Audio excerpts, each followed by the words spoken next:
Haupei, Baeshapa. Espero que estén bien, en lo posible ya vacunados luego de año y medio de pandemia y ojalá que todo esto esté llegando a su fin tanto para nuestro país, para América, al fin y al cabo para todo el mundo. Hoy les presento una característica que tiene nuestro país desde el inicio de su vida independiente y es que fue lugar, territorio de asilo político de otros expresidentes de Latinoamérica. Acompáñenme. El primero de ellos fue José Gervasio Artigas, el máximo prócer de la República Oriental del Uruguay, que encabezó la revolución en la Banda Oriental hasta derrotar a los españoles, siendo aclamado como primer jefe de los orientales y unos años después protector de los pueblos libres de la Liga Federal. No obstante, las diferencias irreconciliables con otros caudillos de la época hicieron que el general Artigas busque su seguridad pidiendo asilo político, según sus palabras, en lo mejor de América del Sur. Dicho pedido fue aceptado el 5 de septiembre de 1820 por el doctor José Gaspar Rodríguez de Francia, convirtiéndose no solo en el primer asilo político del Paraguay, sino de todo el continente americano. Primero se alojó en el ex convento de la Merced, en Asunción, y posteriormente en una casa ubicada en la actual ciudad de Curubatú, con todas las condiciones necesarias, incluso con una pensión. Estuvo ahí hasta la muerte del doctor Francia. Luego, en el gobierno de don Carlos Antonio López, y teniendo la posibilidad de volver a Uruguay, prefirió quedarse, por lo que se dio la orden de traerlo a la capital, y con él también a su leal compañero Joaquín Lencina y a la señora Clara Gómez Alonso, con quien Artigas tuvo una relación de hecho y del cual nació un hijo, el último de Artigas, llamado Juan Simeón. Artigas vivió en la quinta Ibiraú de Don Carlos en el barrio Trinidad, hasta el 23 de septiembre de 1850, día en el que falleció a los 86 años. Fue enterrado ese mismo día en el cementerio de la Recoleta y 5 años después sus restos fueron repatriados a su querido Uruguay y actualmente descansan en el mausoleo ubicado en la Plaza Independencia en Montevideo. En ese mismo siglo XIX, también proveniente del Río de la Plata, otro presidente vendría a buscar refugio en tierras paraguayas, pero más por cuestiones de salud. Nos estamos refiriendo a Domingo Faustino Sarmiento, que fue presidente de la República Argentina desde 1868 a 1874, es decir, en la parte final de la guerra contra la Triple Alianza, y que durante mucho tiempo se dirigió al pueblo paraguayo con desprecio. No obstante, años después de finalizada la guerra, retirado de todo cargo público y a sugerencia de sus médicos, Sarmiento solicitó al general Patricio Escobar, presidente del Paraguay en ese entonces, ser recibido y poder fijar residencia en nuestro territorio para alejarse del invierno típico bonaerense y buscar una mejoría en su salud en nuestro clima tropical. Aceptado su pedido, su arribo a la capital se realizó un 25 de julio de 1887.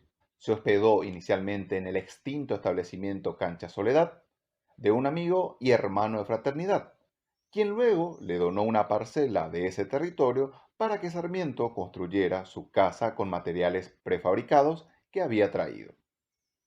En su estadía, interrumpida por un breve retorno a Buenos Aires, conoció varios pueblos vía tren hasta Paraguarí y en barco llegó hasta Concepción. Y en varios de ellos fue homenajeado por autoridades y otras personas de buena posición social. Colaboró en su área de conocimiento, la educación, y de su influencia salieron planes educativos, formación de docentes, leyes para la educación de todos los niveles, hasta la creación de la Universidad y Biblioteca Nacional. Finalmente, luego de unos días con recaídas de salud y a pesar de toda la atención profesional a su disposición, en la madrugada del 11 de septiembre de 1888, a la edad de 77 años, Sarmiento falleció en su casita, como él la denominaba. Se dispuso una guardia de honor, se embalsamó su cuerpo y su ataúd fue envuelto con las banderas de Argentina, Chile, Uruguay y Paraguay, como era su voluntad ya manifestada con anterioridad. Fue velado hasta la mañana del 14 de septiembre, fecha en la cual fueron despedidos sus restos en actos oficiales realizados en el puerto de Asunción, para luego ser embarcados en un buque hasta la ciudad de Formosa y de ahí en un buque de la Armada Argentina hasta Buenos Aires, y en ese recorrido varias ciudades portuarias le rindieron masivos homenajes. Sus restos llegaron el 21 de septiembre y descansan en el cementerio porteño de La Recoleta, en una tumba diseñada por él mismo y con destacados símbolos masónicos. Ya en el siglo XX, nuestro país seguirá siendo protagonista de pedidos de asilo político de la región, y nuevamente desde Argentina. El presidente Juan Domingo Perón, tras el golpe de Estado que lo intentó asesinar, se dirigió a la embajada paraguaya para solicitar asilo político un 20 de septiembre de 1955. Por razones de seguridad, el embajador de entonces, Juan Ramón Chávez, lo llevó a su residencia y de ahí lo trasladó a la Cañonera, Paraguay, para hacer el viaje a nuestro país. Pero, ante las serias amenazas de los golpistas de querer hundir su embarcación, su viaje no fue posible hasta el 2 de octubre, cuando Perón pudo subir a un hidroavión y llegar al aeródromo ubicado en Campo Grande, en donde fue recibido por el ministro del Interior del Paraguay y el jefe de policía, para acompañarlo hasta la residencia de un importante comerciante argentino residente en el barrio Las Mercedes de la capital. En esa casa, unos pocos días después, festejó su cumpleaños número 60, junto a simpatizantes, dirigentes colorados y militares que se reunieron en una cantidad aproximada de 3.000 personas. Incluso estuvieron aficionados del Club Cerro Porteño que le regalaron una medalla, entonaron la canción del club y hasta la marcha peronista. Ese día, Perón lo recordaría como un episodio inolvidable de su vida. Luego se trasladó a Villarrica para calmar los reclamos del gobierno golpista de Argentina. Tuvo una activa convivencia con los lugareños, incluso andaba en moto por la ciudad. Sin embargo, ahí se descubrió un plan para intentar secuestrarlo por parte de un grupo comando, que fue detectado y sus miembros detenidos. Ante esta situación y para liberar al Paraguay de mayores preocupaciones, un mes después, el 2 de noviembre de 1955, Juan Domingo Perón decide continuar su asilo en Centroamérica y de ahí a España, utilizando su pasaporte diplomático paraguayo, porque su país no le facilitaba sus documentos y porque él había obtenido 10 años antes el grado honorario de general de división del Ejército del Paraguay, cuando vino a devolver los trofeos de guerra. Con ese pasaporte, según cuentan, viajó durante los 18 años que duró su exilio, hasta que volvió a su país para ser electo nuevamente como presidente. En la década de los 70, los hechos sociopolíticos ocurridos en Bolivia permitirán ampliar esta tradición de asilo político en nuestro país con algunas anécdotas poco conocidas por nosotros. Ángel Víctor Paz Estensoro, para el año 1974, ya había sido presidente de Bolivia en 3 ocasiones anteriores y también fue refugiado político en 2 momentos diferentes, y de este último exilio retornó a su país gracias a los acuerdos con su rival político, el teniente coronel Hugo Banzer Suárez, quien llegó al poder vía golpe de Estado. Sin embargo, este pacto no duraría mucho y en diciembre de 1973, Paz Estensoro retira su apoyo y un mes después termina siendo expulsado de Bolivia, iniciando su tercer y último exilio en Asunción por un año, para luego seguir su destierro en otros países. Ahora, para entender por qué el presidente Paz Estensoro eligió el Paraguay para refugiarse como asilado político, hay que retroceder 3 décadas en la historia del Estado plurinacional de Bolivia y llegar al año 1946, cuando un estallido social en la ciudad de La Paz terminó con el asesinato y luego colgamiento en la plaza pública del entonces presidente Gualberto Villarroel. Uno de sus exministros fue Víctor Paz Estensoro, y al ver la persecución a sangre que la multitud hacía de los cercanos al presidente Villarroel, se dirigió a la embajada paraguaya entrando por la puerta de emergencia, como le había indicado, en caso de estar apurado, el mismo embajador Miguel Ángel Manzoni, y ahí solicitó asilo al Paraguay, siendo defendido por el mismo embajador que extendió la bandera del Paraguay y con arma en mano recordó el principio de extraterritorialidad de las embajadas, un 21 de julio de 1946, dejando un recuerdo imborrable en la memoria de Paz Estenssoro, del que fue su primer exilio iniciado en la embajada paraguaya y en el cual vivió durante 3 meses para luego seguir en Argentina y 6 años después llegar a la presidencia por primera vez, como les conté al inicio. Si este viaje en el tiempo se entendió muy bien regularmente o la verdad estuvo jodido, háganmelo saber. Pero antes, por favor, denme otra oportunidad porque debo hacer algo parecido con la siguiente persona de quien les hablaré. Para eso vamos a retornar a Bolivia, al final de la década de los 70, cuando el 1 de noviembre de 1979 un nuevo golpe de Estado derrocó al presidente interino Walter Guevara Arce, y por el ensañamiento que se tuvo con la población civil, terminó generando una reacción popular que en un lapso de 15 días obligó a que nuevamente el Congreso designe a un nuevo presidente interino, que recayó en la diputada Lidia Gayler Tejada, convirtiéndose así en la primera presidenta de Bolivia y la segunda presidenta de América Latina.